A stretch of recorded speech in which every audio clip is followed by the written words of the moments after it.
CM Pigs here, and it's time for another little ride along to work video. So today I wanted to talk about an experience I had this past weekend and while I was down in Daytona.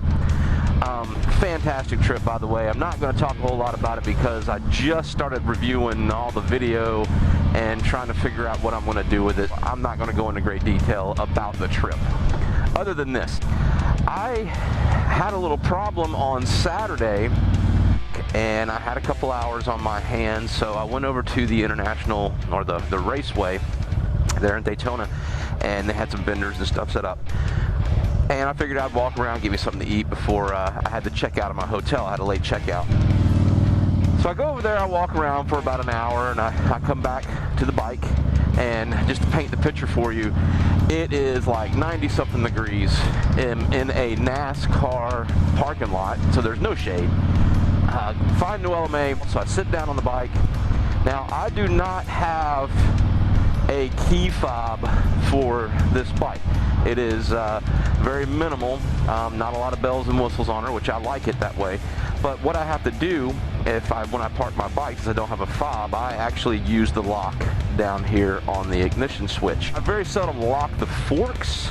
Now, I will say I did that this trip one time, and I think that may have been the cause of my problem. But anyway, so I lock that.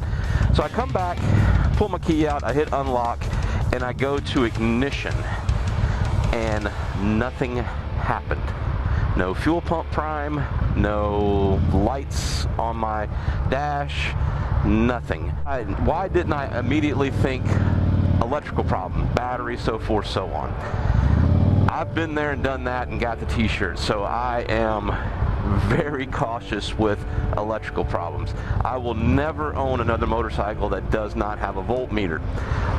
Now I know these are just for reference, it's not exact, but if you have a voltage meter on your bike, I'm sure you stare at it. I stare at it at different RPMs, stuff like that. I know where this needle should be. I know where I'm charging. I'm just about 14 volts. That's good. That means the stator's doing its job and it is charging the battery. And then when I turn the bike off, I should be sitting at 12 volts, and then on start, you should never drop below 10. If it starts dropping below 10 on start, you may need maybe getting close to replace your battery. So I'm very meticulous about that. I check my voltage often. And the second thing is have you ever had a closet door come off its track? And this is the only way I can describe the feeling. You know, you're pulling a closet door and it comes off this track. It'll still slide, but it's kind of binding. I felt something similar to that when I turned this switch. So I immediately go back to off, back to ignition, nothing, back to off, and then it just locked. It wouldn't move, period. At that point, I knew there was something going on with this switch. I don't have a lot of experience with it, but a couple guys walked by. They had a little bit of experience. We talked about it. We fiddled with it. Long story short, we got the ignition to engage or whatever and light up, fuel pump prime and everything. So for the rest of my trip, what I had to do was I just left it in ignition. If I was going to be leaving the bike, for a long period of time, because, headlights are burning and everything like that, even after you hit your kill switch, I would pull the 50 amp fuse out of the panel here on your left side behind your cover. And that basically became my key. A little bit of pain in the butt because I had to remove the saddlebag every time I did that. And again, I was worried about popping that fuse, so the whole way home, I would just hit the kill, leave the ignition on. I peed behind about every dumpster between Daytona and Virginia Beach. I was not letting the LMA out of my sight, and I'm just a little paranoid that probably nobody would have messed with it. But still, I didn't want to just leave my bike sitting out there where somebody's had to hit the start and go.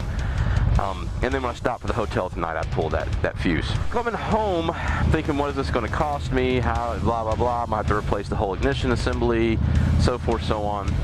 I get home and I go to what I think we all do, is good old YouTube. And I actually found a video with the exact same problem. It's a page you guys may follow, the Law-Abiding Biker.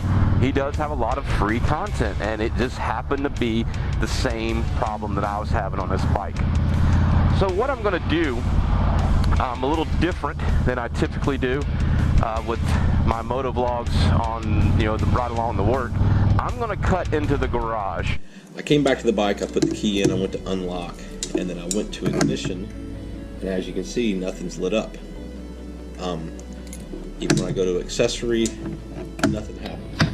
And the 4 o'clock won't even engage. I think the problem that I have is this whole ignition housing, the tumblers inside are out of alignment, and it's hung on one of the 3 tumbling devices. We're going to take this apart and I'm going to show you what I'm talking about, but I just wanted to kind of show you what the problem that I'm having with the ignition. What we're going to do is we're going to remove the lower cover, take the whole ignition assembly off the motorcycle, put it on the bench, and take it apart. Just to give you the orientation of it, this is the part that goes against the fairing.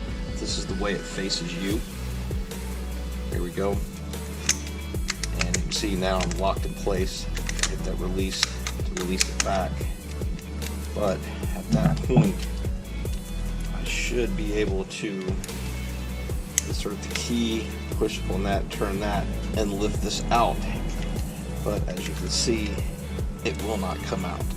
That's why I think there's an alignment problem inside here. So we're going to crack this open and reset these settings in here. We're going to remove these 2 screws.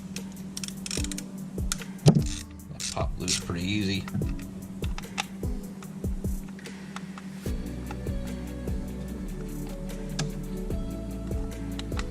Remove this plate. Now there's a little dongle there that's going to come out. See a little tab down here. It just slides out. It's a little metal tab. I'm just going to leave it on there. It goes in that little hook. Now at this point we want to be very careful because there are a lot of springs inside here. So we just want to make sure springs don't go shooting out and whatnot. So I'm going to sit here and mess around with it and see if I can see where the shaft is locking up in there. And there's 3 assemblies here. You have this top one, which is your clicker. This is your actual ignition switch, and then your lock down here. So there's 3 different places, and when I pull this out, you'll see on the shaft there's a key for each one of those. And it just appears that one of these has just gotten out of alignment, and it's holding that shaft in place. Can't really see what's holding it in place, so I'm going to go ahead and start the disassembly. Just a little bit of twisting, and I was able to slide the key out. As you can see, there are 3 settings here, and each one goes to each 3 of these devices inside the ignition, and they've gotten out of alignment. So we're going to get these all aligned with the top notch with this one, the second notch with this one, and the bottom notch with that one. So essentially what I did was I had to get all 3 of these lined up. So you see now, just with some finesse, and these bottom 2 are a little bit of a trick. And again, if you're not mechanically inclined, you probably just shouldn't even be messing with this. And one other thing I forgot to mention, always make sure your 50 amp fuse is removed from the bike before working on things like this. And that is located on your side panel. And we'll go ahead and install this back in the bike. Ignition assembly back in the bike. 2 bolts are down, plug in place. Got everything back in place. Here's the moment of truth. Bingo. That's ignition, accessory off, or ignition off. And we'll try the 4 o'clock. Got the bars all the way over. We bring it over to 4 o'clock. Insert the key, push down, lock, and the forks are locked.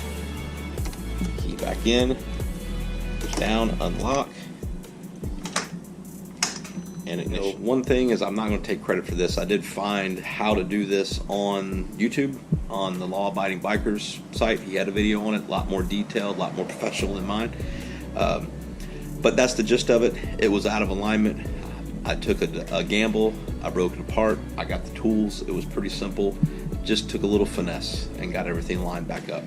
So it's up and running, and I think I just saved myself a little bit of money. With that said, you guys be careful. You guys be safe. Always keep your shiny side up. We'll talk to you next time.